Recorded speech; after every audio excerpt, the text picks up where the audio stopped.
தலைமை செய்தி ஆசிரியர் திரு ரெங்கராஜ் பாண்டே அவர்கள் இணைப்பில் காத்திருக்கிறார். வணக்கம் திரு பாண்டே. தற்போது முதலமைச்சர் தலைமையில் ஒரு ஆலோசனை கூட்டம் நடைபெற்று வந்தது. மறுபுறம் தற்போது தினகரன் அவர்கள் பரப்பன அக்ரஹார சிலையில் சசிகலா அவர்களை சந்தித்து வருகிறார். இது தமிழக அரசியலில் மீண்டும் ஒரு திருப்பத்தை ஏற்படுத்த வாய்ப்புகள் இருக்கிறதா? இப்போதைக்கு அதிமுக அரசியலையும் ஒரு தாக்கத்தை ஏற்படுத்தலாம்னு பார்க்கணும். முதல்ல உடனடியாக அதிமுக அப்படிங்கிற ஒரு கட்சியில என்ன மாதிரியான தாக்கத்தை ஏற்படுத்த போகுதுன்னு பார்க்கணும். அடுத்ததாக அதிமுகவுடைய ஆட்சியில் என்ன தாக்கத்தை ஏற்படுத்த போகுதுன்னு பார்க்கிறோம். இந்த கட்சியில் இருக்கக்கூடிய தாக்கம் என்பது ஆட்சியில் இருக்கக்கூடிய தாக்கமாக மாறிய பிறகுதான் தமிழக அரசியல்ல தாக்கம் என்று மாறும். இப்போதைக்கு தமிழக அரசியல்ல எந்த தாக்கமும் கிடையாது. அதிமுக அவங்களுக்குள்ள பிரச்சனைகள், விரிசல்கள், மோதல்கள் எல்லாம் பேசிக்கிட்டு இருக்காங்க, சமரசம் பேசுறாங்க, சண்டை போட்டுக்கிறாங்க. எல்லாமே 3 பேருக்குள்ள மட்டுமே நடக்கக்கூடிய விஷயமா இருந்துகிட்டு இருக்கு.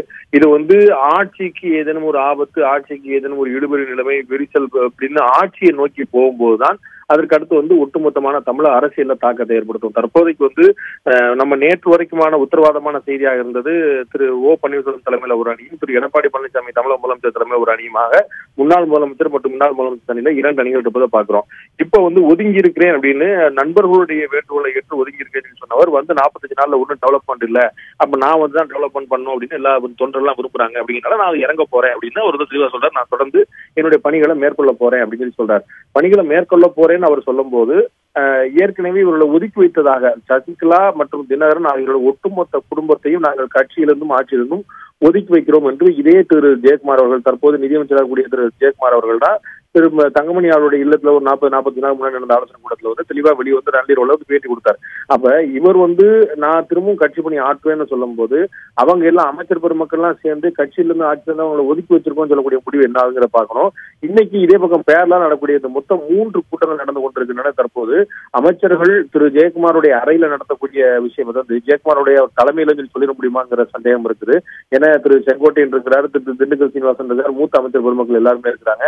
சோ நடந்த இடம் திரு ஜெயக்குமார் அவருடைய அறை, அவருடைய அறையில இந்த கூட்டம் நடக்குது. அந்த இடம் பொருள் கருதி அதுக்கு அடுத்ததாக அந்த கூட்டத்துடைய தொடர்ச்சி சில அமைச்சர் பெருமக்கள் மட்டும் போய் முதலமைச்சருடைய போய் பேசுறாங்க.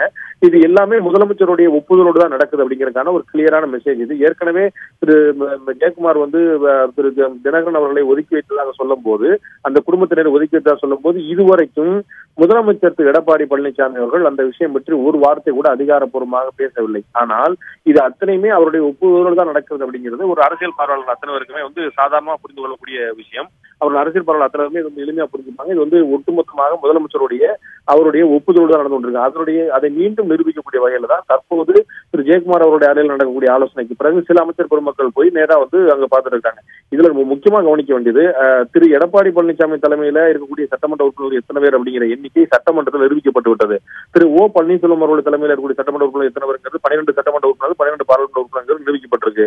ஆனால் உண்மையிலேயே திரு டிடிவி தினகரன், திருமதி சசிகலா அந்த குடும்பத்திற்கு ஆதரவாக இருக்கக்கூடிய சட்டமன்ற உறுப்பினர்கள் மற்றும் அமைச்சர் பெருமக்களுடைய உண்மையான முழுமையான எண்ணிக்கை என்ன என்பது யாருக்குமே தெரியாது.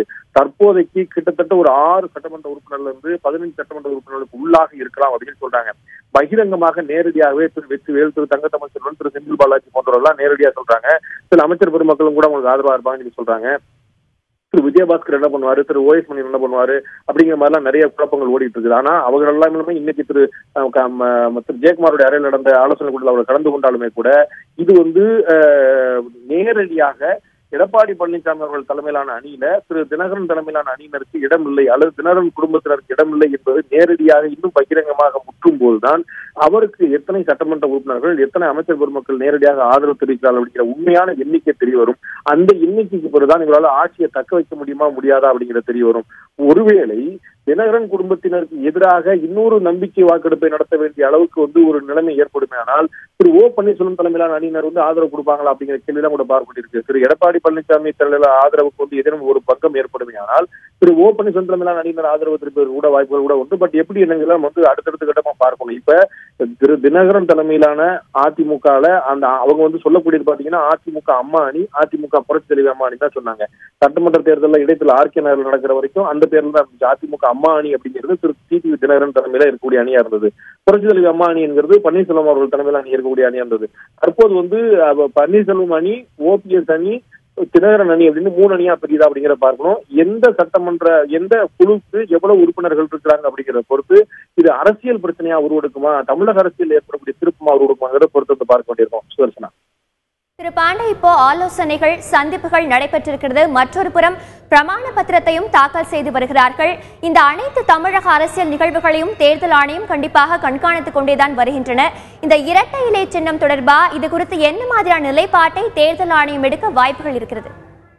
தேர்தல் ஆணையம் என்பது ஒரு கண்காணிப்பு அமைப்பு இல்ல சுதர்சனா. நம்ம வெளியில 1000 அரசியல் நடக்கலாம். நீ தான் முந்தி, நான் தான் முந்தி, ஒருத்தருக்கு ஒருத்தர் மாற்றுகள் சொல்லிக்கலாம், அவர் துரோகி, இவர் எதிரின்னு என்னன்னாலும் பேசிக்கலாம், மேடையில பேசிக்கலாம், பரஸ்பரம் பேசிக்கலாம், அறிக்கை விட்டுக்கலாம்.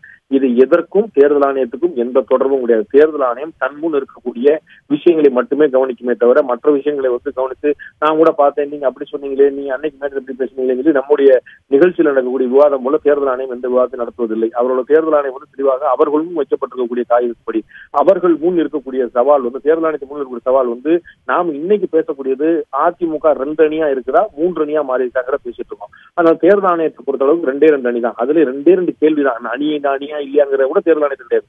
அதிமுகவுடைய பொதுச் செயலராக சசிகலா அவர்கள் நியமிக்கப்பட்டது செல்லுமா செல்லாதா, இந்த கேள்விக்கு விடை செல்லாது அப்படின்னு சொல்லி இவங்க ஒரு திரு ஓ பன்னீர்செல்வம் தலைமையிலையும் திரு கே.சி. பழனிசாமி முன்னாள் பாராளுமன்ற உறுப்பினர் தலைமையிலையும் அவங்க எல்லாம் திரு மைத்திரன் தலைமையில் எல்லாருமே சேர்ந்து திரு ஓபிஎஸ் அவர்களுடைய தலைமையில அவங்க எல்லாம் சேர்ந்து இந்த டிஸ்பியூட் பண்றாங்க. திருமதி சசிகலா அதிமுக தேர்ந்தெடுக்கப்பட்ட செல்லாதுன்னு டிஸ்பியூட் பண்றாங்க. சோ அந்த கேள்விக்கான விடையை அளிக்க அதிமுக தேர்தல் ஆணையம் முயற்சி பண்ணும். ஒண்ணு, அந்த கேள்விக்கான விடை கிடைச்சிட்டாலே ஆப்வியஸா 2வது கேள்வியா இருக்கு, இரட்டை சின்னம் யாருக்குங்கிற கேள்விக்கு பதில் கிடைச்சிடும். சோ இரட்டை சின்னம் யாருக்கு என்பதும் இதுல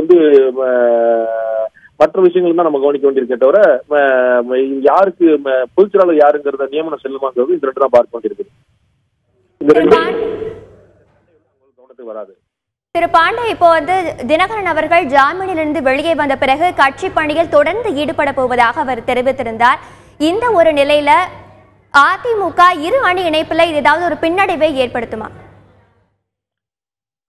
அதிமுக 2 அணி இணைப்புக்கான வாய்ப்புகள் ரொம்ப குறைவு அப்படின்னு தான் போற போக்க பார்க்கும்போது அரசியல் வல்லுநர் எல்லாம் சொல்றாங்க. நம்ம இன்னும் தொடர்ந்து நம்ம கூர்ந்து கவனிக்க வேண்டிய விஷயம் இருக்குது.